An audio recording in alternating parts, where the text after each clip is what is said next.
Freedom is coming, freedom is coming, freedom is coming, oh yes I know. Freedom is coming, freedom is coming, freedom is coming, oh yes I know. Freedom is coming, freedom is coming, freedom is coming, oh yes I know. Freedom is freedom, freedom is freedom, freedom is coming, oh yes I know. Freedom is freedom, freedom is freedom, freedom is coming, oh yes I know. Oh yes I know, oh yes I know, freedom is coming, oh yes I know. Oh yes I know, oh yes I know, freedom is coming, oh yes I know. Justice, oh justice, justice is kindness, justice is coming, oh yes I know. Justice, oh justice, justice, oh justice, justice is coming, oh yes I know. Oh yes I know, oh yes I know, justice is coming, oh yes I know. Oh yes I know, oh yes I know, justice is coming, oh yes I know. We'll organize, we'll organize, we'll gain our freedom, we'll organize, we'll organize, we'll organize, we'll gain our freedom, we'll organize. Oh yes I know, oh yes I know, we'll gain our freedom, we'll organize. Before I introduce our first speaker, I would like to reaffirm that we are standing on an unceded, occupied territory. The struggle of the indigenous native people and the Palestinian people are one struggle. It's a struggle against occupation. It's a struggle for freedom and self-determination. It's a struggle for equality. This is our land. This is the land of the native and indigenous people, and we should always reaffirm that. And as Palestinians, we acknowledge that and we respect that you're welcoming us in your land.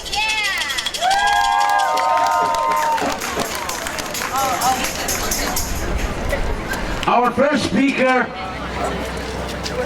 is Mike here. Our first speaker is a brother and a long-time struggler and a resistor for Palestine. He has been fighting for the freedom of our people for decades. He's a Palestinian leader of our community. He has been fighting for our freedom and for the self-determination and the refugees for decades since he was a young man. Please, everybody, welcome Hanna Qawas.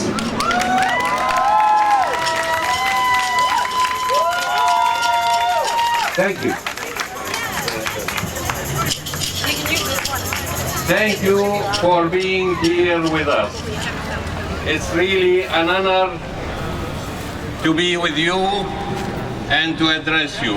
It's been too long for the Palestinian people. 64 years of suffering, people living in diaspora, people are separated from each other, their homes are stolen, their villages and towns destroyed. That's what happened in 1948.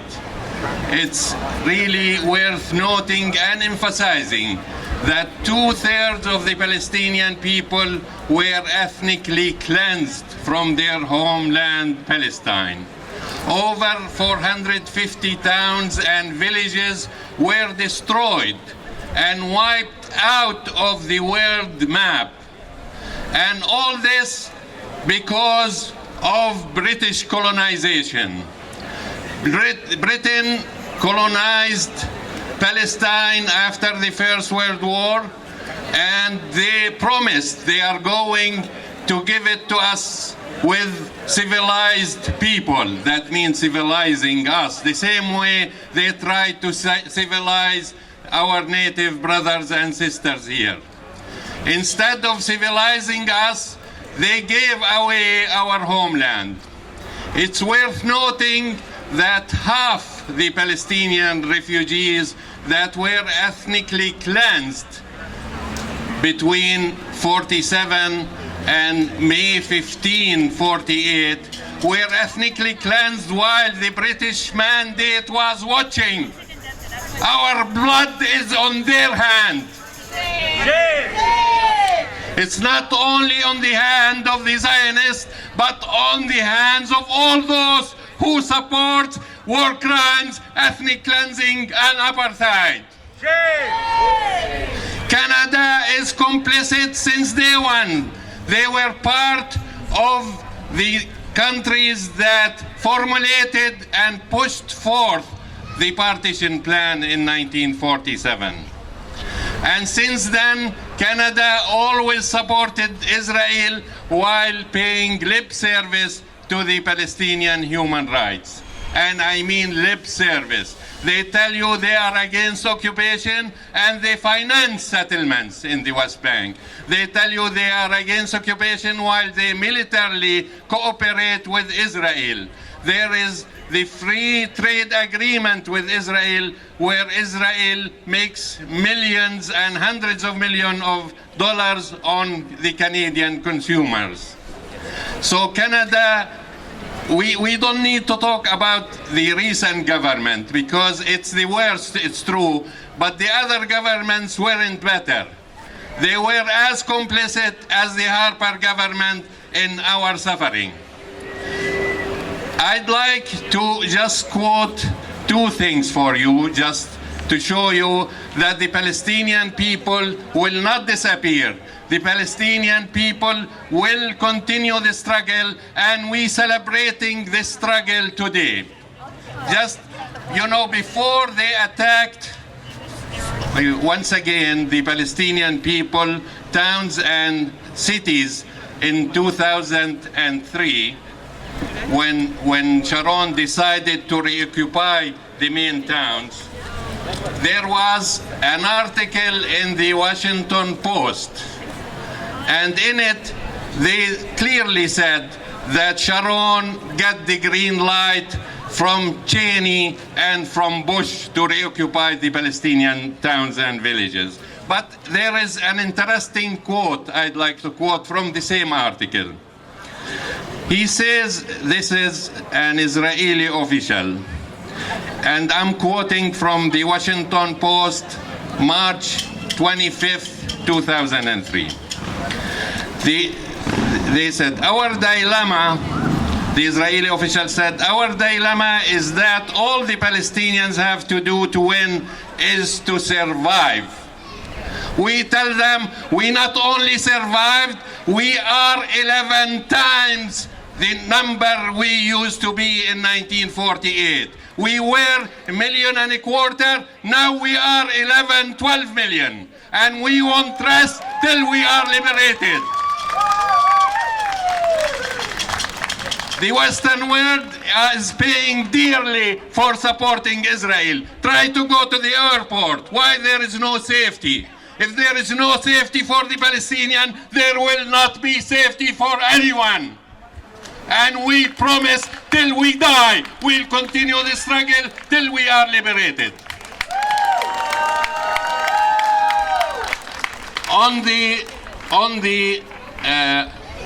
front of the Canadian public and the Canadian people, it's clear that the support is growing, especially among the Canadian Jews in Canada in general and in the US in general. But it is growing because people, when they know what's happening, they support our cause.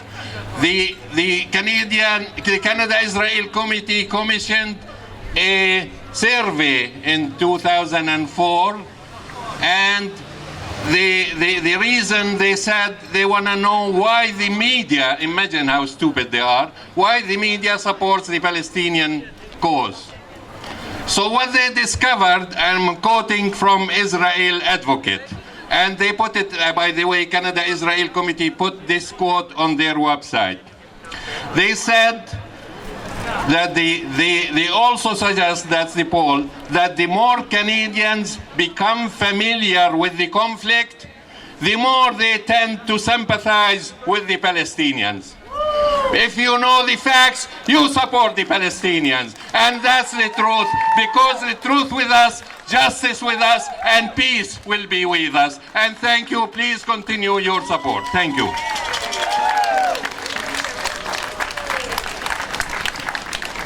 Thank you, Hanna. I'd like to say, just as Khalid mentioned briefly earlier, that the Nakba of Palestine and the struggle against the ongoing occupation is not only a Palestinian story. The story of the indigenous people, their land and the experience they've gone through. We understand, we support you, and we thank you for standing by us each and every day. That being said, I have great pleasure of introducing a long-term Indigenous activist in Vancouver, Ellen Mitchell. Please come up and thank you.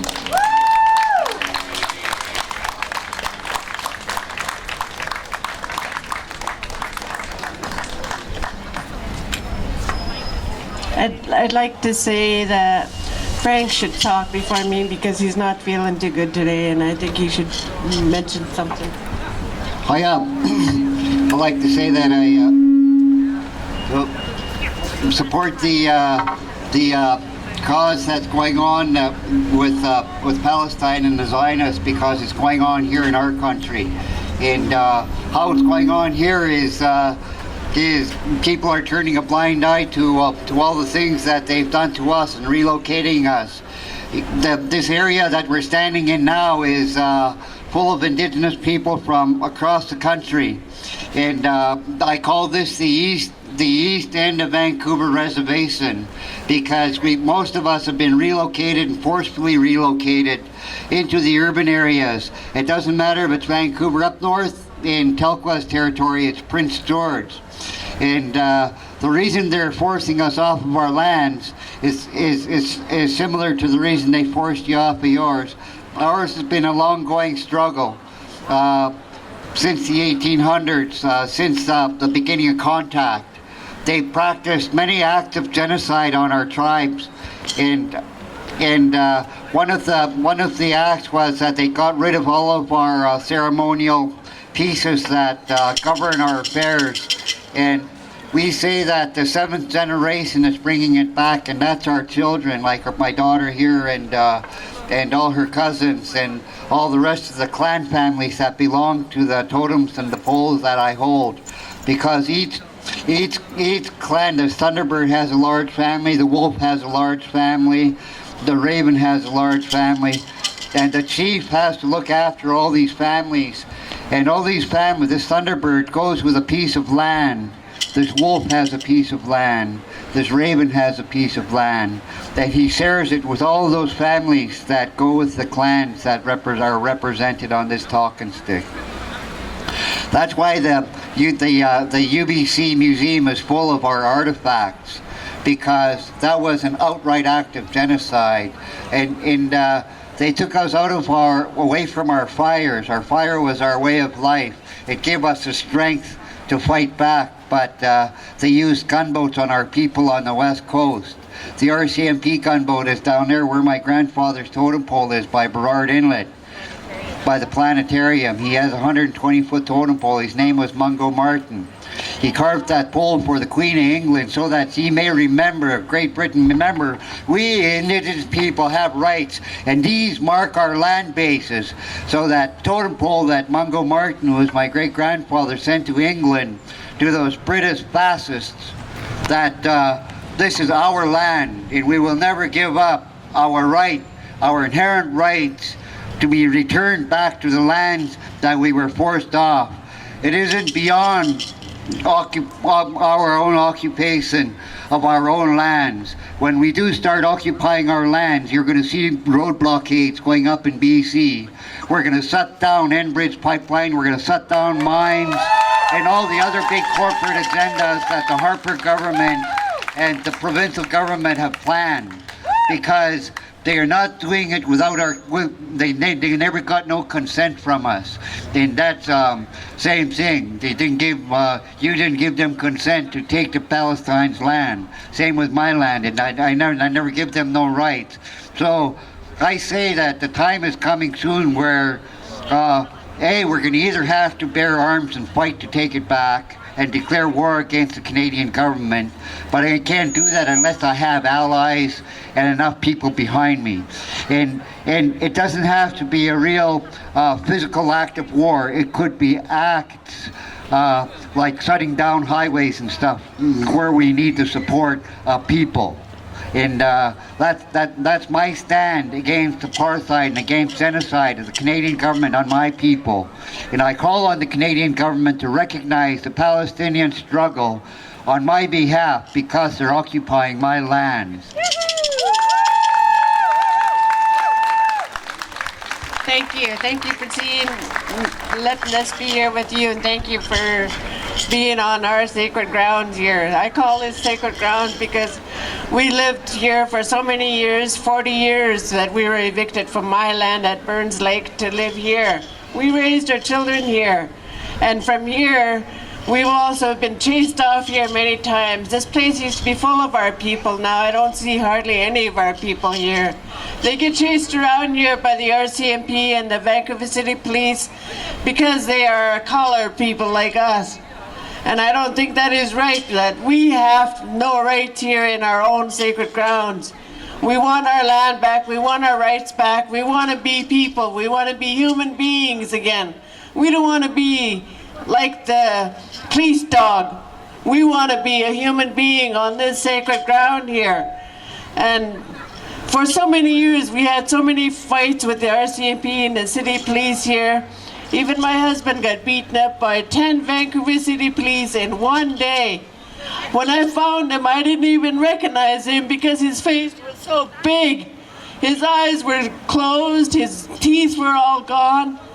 And that's just from 10 city police, and it just sends chills up my spine. How we had to suffer as Indigenous people of this land. And our struggle will never end. Even though I'm on a scooter where they put me the last round we had with them, I'm still going to stand up, and I'm going to still stand up beside you as Indigenous people. Because all around the world our Indigenous people are fighting for the same thing. Land, water, air, freedom.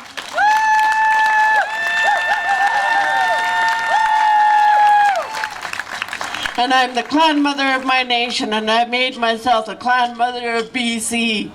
Without the clan mother, the men would not survive. Men wouldn't be here without women. We are equal. And I think that is the best way to ever be, because without one or the other, this wouldn't be here. We wouldn't be here. You wouldn't be here. Your children wouldn't be here. We all want fresh water. We all want our land back. We don't want what's going on in our land. We don't want Enbridge pipeline. We don't want no treaties in BC. This treaty process is an illegal process to steal lands from people like us and let the corporations take it over after. No treaties for BC. And I'm glad to see this lady, this young woman here with me here too. She's a long-time struggler of the same thing. For many years we've been standing together, and even though we're in our wheelchair, we still struggle to fight to keep our wheelchairs going at that. But I'm so happy to be here with you all.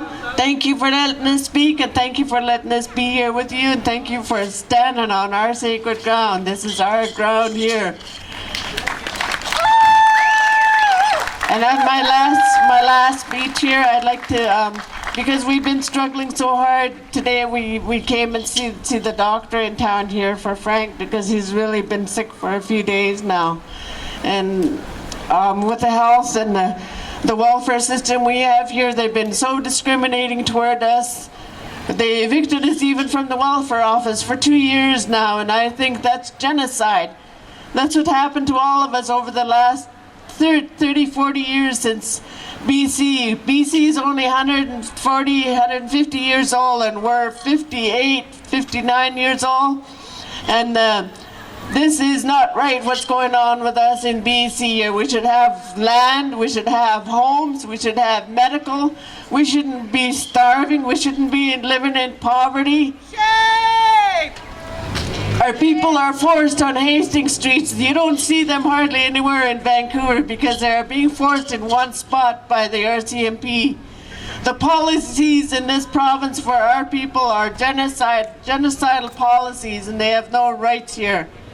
We're going to sing a song of the Intifada written by Mustafa al-Kurd. I'm sure that many Arabic speakers will recognize it in spite of our mispronunciation of Arabic.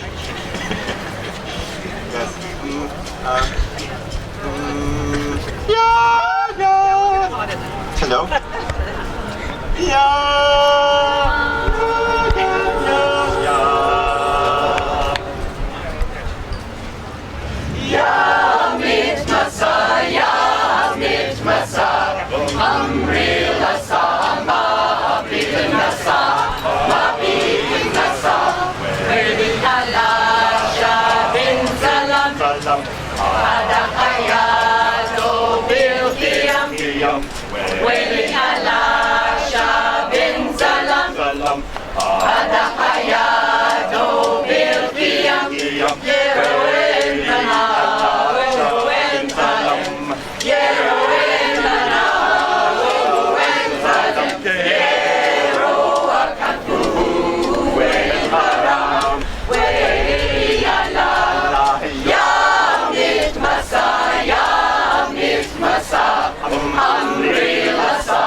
While others live free from all cares. Whose cup of grief is not filled with tears.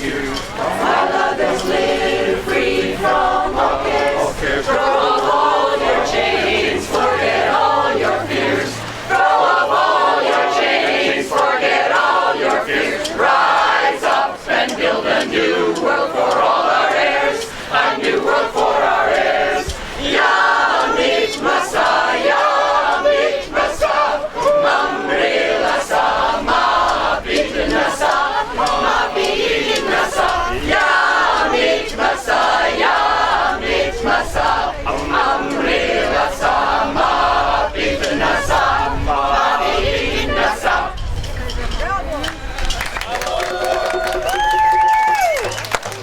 Thank you. We have one more song to sing for you, and it's one that reflects the fact that in spite of all of the conflict, what everybody in the world desires is peace between all peoples. And so this is peace in 3 languages. Peace, salam, shalom. And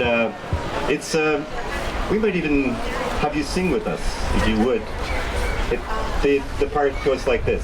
Peace, salam, shalom. Peace, salam, shalom. Peace, salam, shalom. Peace, salam, shalom. Can you try that? Peace, salam, shalom. Peace, salam, shalom. Peace, salam, shalom. Peace, salam, shalom.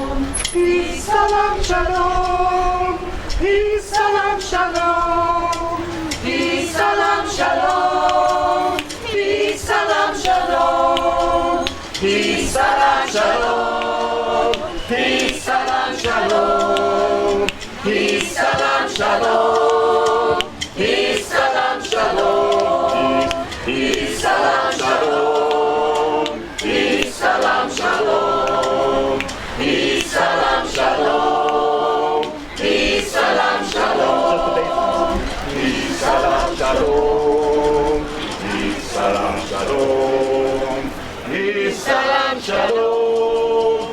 Peace, salam shalom. Peace, salam shalom. Peace, salam shalom. Peace, salam shalom. Peace, salam shalom. Thank you. I'd like to thank you all for coming out to the rally today, to the Vancouver Coalition to commemorate the Nakba.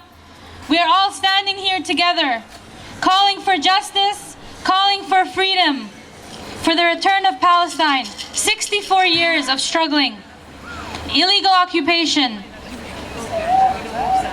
Over 8,000 Palestinians have driven out of their homes, abused, and left alone. And thank you so much again. And free, free Palestine! Free, free Palestine! Free, free Palestine! Free, free Palestine! Free, free Palestine! Free, free Palestine! Viva, viva Palestina! Viva, viva Palestina! Viva, viva Palestina! Viva, viva Palestina!